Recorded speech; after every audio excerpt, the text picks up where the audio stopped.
Hey everybody, welcome to another adventure of Blink. I am of course Blink, and you can catch me out here on GitHub.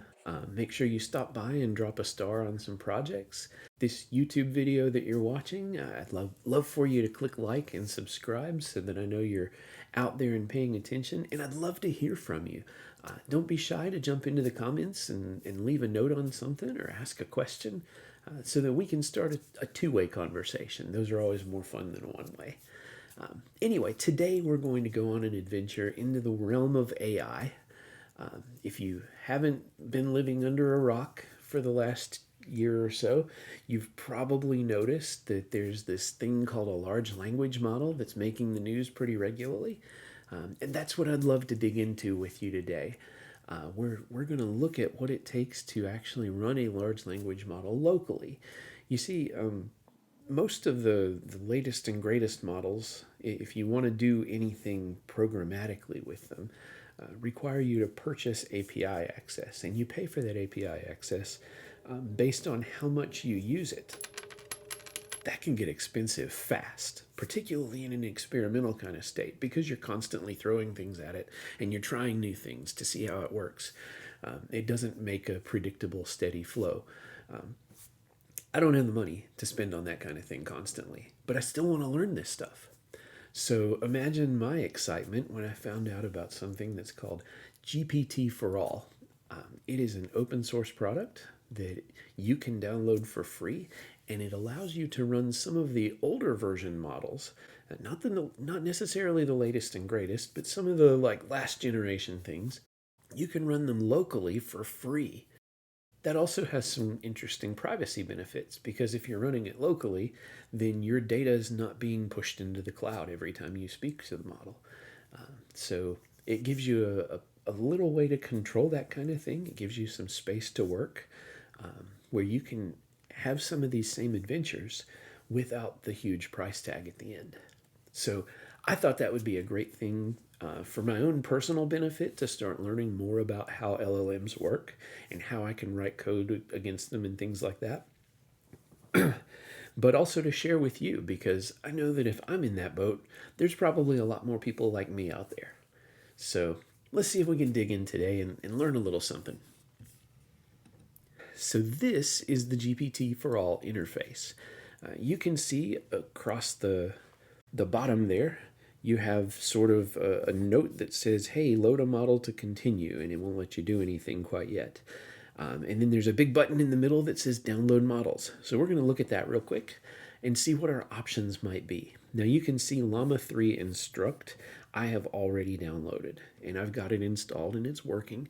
And that's actually what we're going to play with today when we get a little further down the road. I didn't want to make you sit here and watch me install models, but I wanted to give you a moment just to tour around and see some of the options. So Hermes 2 Mistral is right here. You've got Mistral Instruct. You've got the ability to connect to OpenAI's ChatGPT 3.5 and 4. Note that those are not free options, because you're still using the OpenAI interface. You're still using their cloud implementation rather than having your own copy of the model. So those are not free. You still have to purchase an API key and fund your adventures through OpenAI if you're going to use those. But you have the option to add a bunch more. Here's Mistral's Tiny API. This is another paid one. Small API, Medium API. Open Orca. So this one is actually a completely free one that you can pull down and do work with. But there are lots of options to choose from here. You can see the list kind of keeps going. You'll also see I've loaded SBERT as a text embeddings model. We're not going to get into that right away, but it's a requirement for some cool stuff that we'll see after a while. So just so you're aware, there's some stuff there to choose from, lots to dig through, and you can figure out what it is that meets your needs as you start exploring. Anyway, you can see up here from the top, the Choose a Model dropdown. I already have Llama 3 loaded. Okay, so we've got Llama 3 here and ready to use. We can converse with it just like it's ChatGPT or Gemini or any of the other models, but this is running locally, so what happens on my laptop stays on my laptop. In fact, you can do this without an internet connection. You can disconnect completely and everything works just fine. But you've kind of all seen this before, right? There's nothing particularly exciting happening when you just converse with a model, beyond maybe the fact that it being local is a new wrinkle. And when I teased this episode in social media, I specifically said that I was having an amazing chat with someone in particular. And we really want to get to that part, don't we? So, who is it that you're going to chat with, Blink? Well, it's time for the big reveal. I'm chatting with me.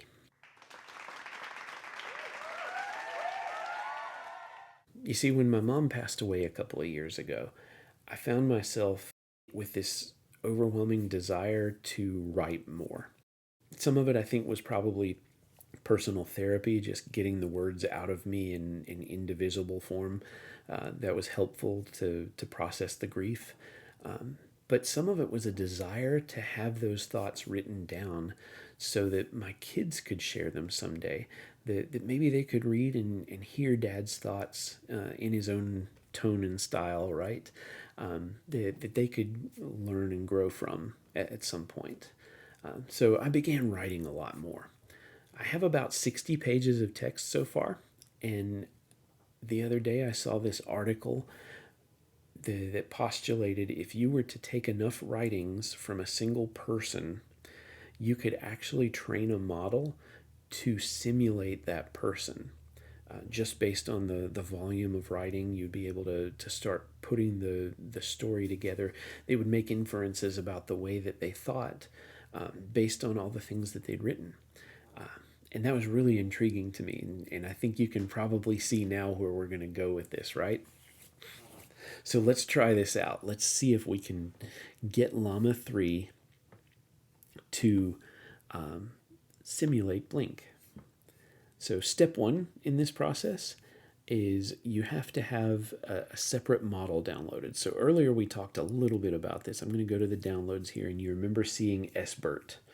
So SBERT is a local docs text embeddings model. What this means is it's designed to take apart text input and it breaks it up into something called tokens. Now, tokens are sort of the smallest nugget of information that an LLM can process. They're kind of like words, but not exactly. And so the idea here is that you take these tokens and you push them through a machine learning algorithm that figures out their relationships to each other and maps it on a vector. And so you get this multi-dimensional array of numbers that explains how each of these words, so to speak, are related to each other. And once you build that embedding, is what they call it, then you can feed that to the model. So the model, the Llama 3, doesn't know anything about my personal memoir. It wasn't something that was on the internet where it could be shared with the model. But what I did was take my data and put it into embeddings, and then I hand that to Llama and say, here's the data set that you can work with in order to answer the questions that are coming next. So that's what we're going to do. Okay, so let's see if we can hook up our data set into GPT4All and get Llama 3 to use it. So the first step is to go in here, and you can see I've already got the data set loaded. I'll walk you through how this works though. We're going to go to the local document collections, and you would create a collection name.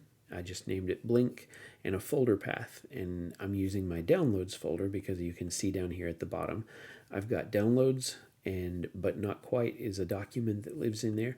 That is the memoir that we're going to use to train the model on. And so it's been added in here to the set, and then I can come in here and pick, and once I've selected that, you can see there the database icon is now decorated with a little square around it that says this has local data in use. So that's how you know that the model is using your local data right now, if that's highlighted. So let's just try analyze the tone and style of but not quite. Let's see what it does. Here's my analysis. It's reflective and introspective with a hint of self-deprecation. That describes me to a T. There's a sense of vulnerability. Writing style is conversational, informal, and relatable. Colloquial expressions, adds to the relaxed atmosphere. Other notable features: there's a strong narrative voice that draws the reader into the author's experiences. Vivid descriptions and anecdotes, moments of self-awareness and insight as the author ponders their own emotions and behaviors. The writing is concise and straightforward.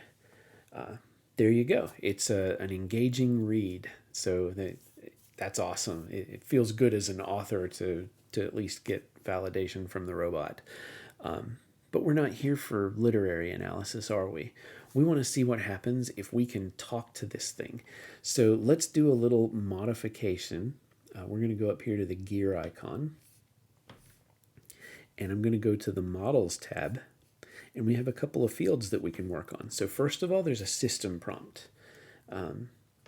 You are the author of, but not quite.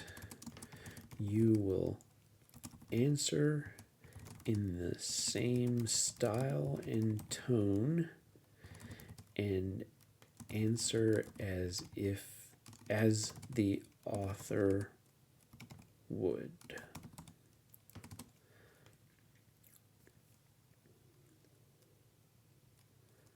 Keep your answers factual. Okay, so we've done that. There are several settings down here that you can tweak, and I've actually done some tweaking ahead of time. So like the top P and the min P give you the ability to sort of guide the model toward whether it's allowed to pick certain tokens.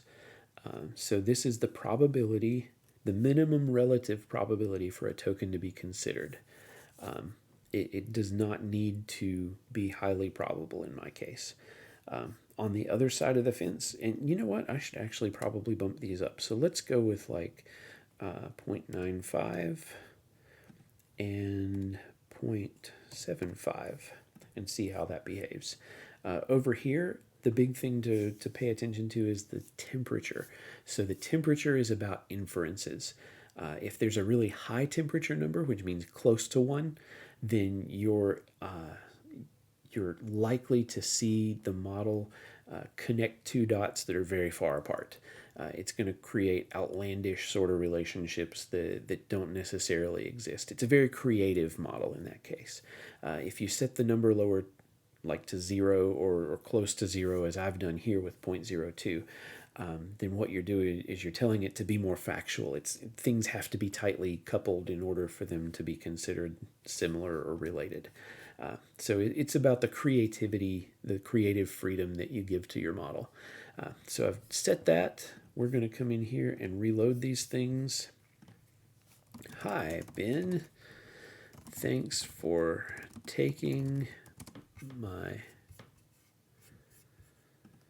questions today. See how he responds. You're welcome. I'm happy to chat with you about, well, everything that's been going on lately. It's not every day somebody wants to talk to me about it all. So thank you for having an interest in our story. Fire away with your questions. Let's see here. What caused you to want to write this story? Let's see if he says it.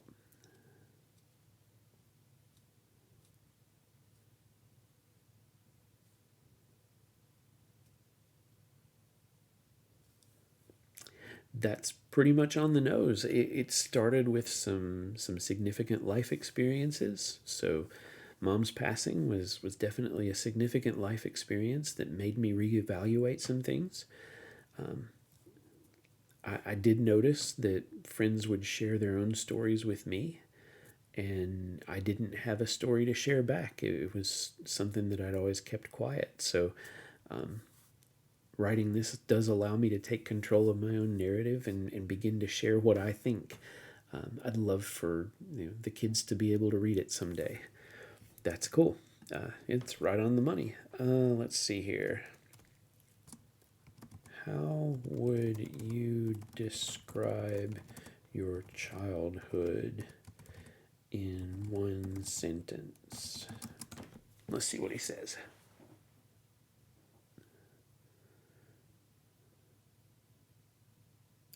And that, my friends, nails it on the head.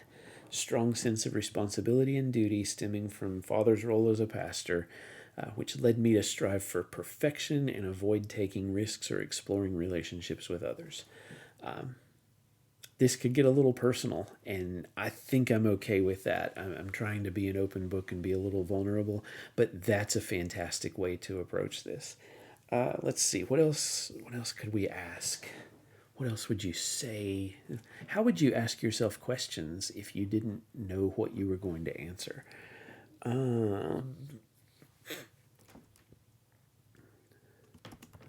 Who do you consider your best friend today? Let's see if it picks that up.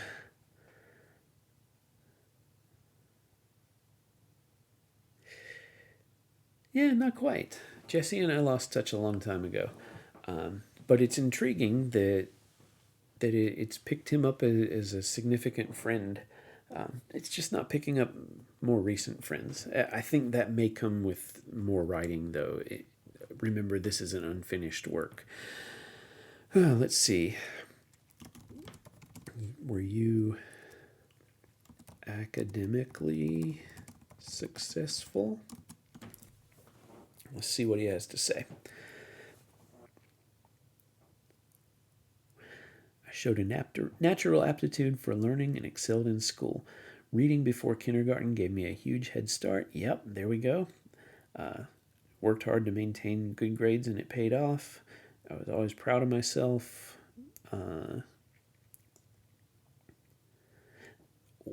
Here's the thing, while my academic achievements were impressive, they didn't necessarily translate to confidence in other areas of life. Friends, that sums it up. This thing's really understanding me. So I'm shocked.